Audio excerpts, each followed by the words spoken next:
بسم الله الرحمن الرحيم. الرحمن علم القرآن، خلق الإنسان علمه البيان. الشمس والقمر بحسبان، والنجم والشجر يسجدان. والسماء رفعها ووضع الميزان، ألا تطغوا في الميزان. وأقيموا الوزن بالقسط ولا تخسروا الميزان. والأرض وضعها للأنام، فيها فاكهة والنخل ذات الأكمام، والحب ذو العصف والريحان. فبأي آلاء ربكما تكذبان؟ خلق الإنسان من صلصال كالفخار، وخلق الجان من مارج من نار. فبأي آلاء ربكما تكذبان؟ رب المشرقين ورب المغربين، فبأي آلاء ربكما تكذبان؟ مرج البحرين يلتقيان، بينهما برزخ لا يبغيان.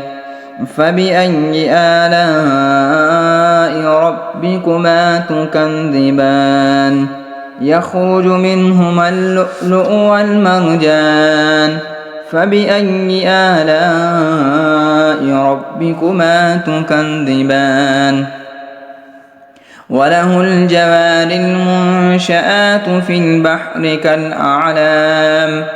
فبأي آلاء ربكما تكذبان؟ كل من عليها فان، ويبقى وجه ربك ذو الجلال والإكرام. فبأي آلاء ربكما تكذبان؟ يسأله من في السماوات والأرض، كل يوم هو في شأن. فبأي آلاء ربكما تكذبان؟ سنفرغ لكم أيها الثقلان. فبأي آلاء ربكما تكذبان؟ يا معشر الجن والإنس إن استطعتم أن تنفذوا من أقطار السماوات والأرض فانفذوا، لا تنفذون إلا بسلطان. فبأي آلاء ربكما تكذبان؟ يرسل عليكما شواظ من نار ونحاس فلا تنتصران.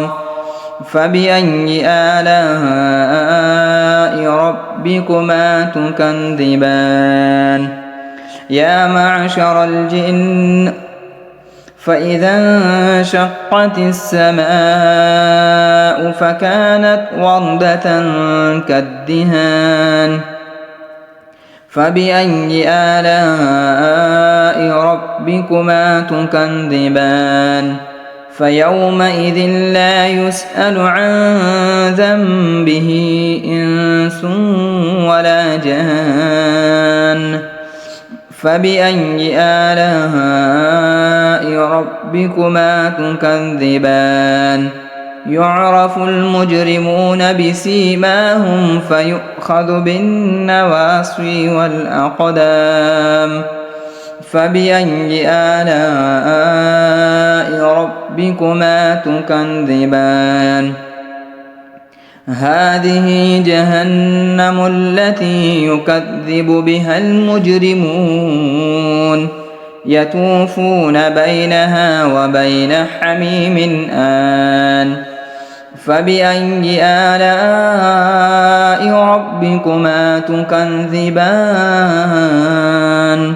ولمن خاف مقام ربه جنتان. فبأي آلاء ربكما تكذبان ذواتا أفنان فبأي آلاء ربكما تكذبان فيهما عينان تجريان فبأي آلاء ربكما تكذبان فيهما من كل فاكهة زوجان فبأي آلاء ربكما تكذبان متكئين على فرش بطائنها من استبرق وجنى الجنتين دان فبأي آلاء ربكما تكذبان فيهن قاصرات الطرف لم يطمثهن إنس قبلهم ولا جان فبأي آلاء ربكما تكذبان كأنهن الياقوت والمرجان فبأي آلاء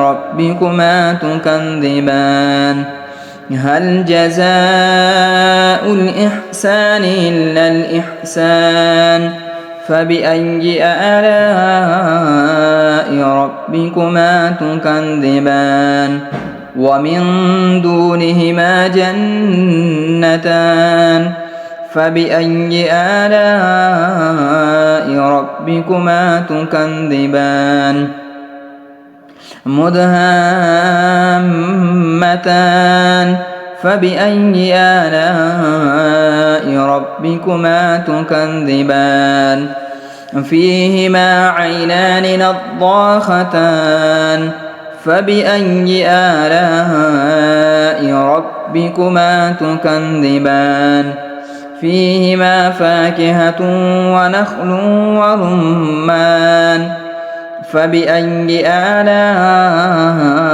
ربكما تكذبان فيهن خيرات حسان فبأي آلاء ربكما تكذبان حور مقصورات في الخيام فبأي آلاء ربكما تكذبان لم يطمثهن إنس قبلهم ولا جان فبأي آلاء ربكما تكذبان متكئين على رفرف خضر وعبقري حسان فبأي آلاء ربكما تكذبان تبارك اسم ربك ذي الجلال والإكرام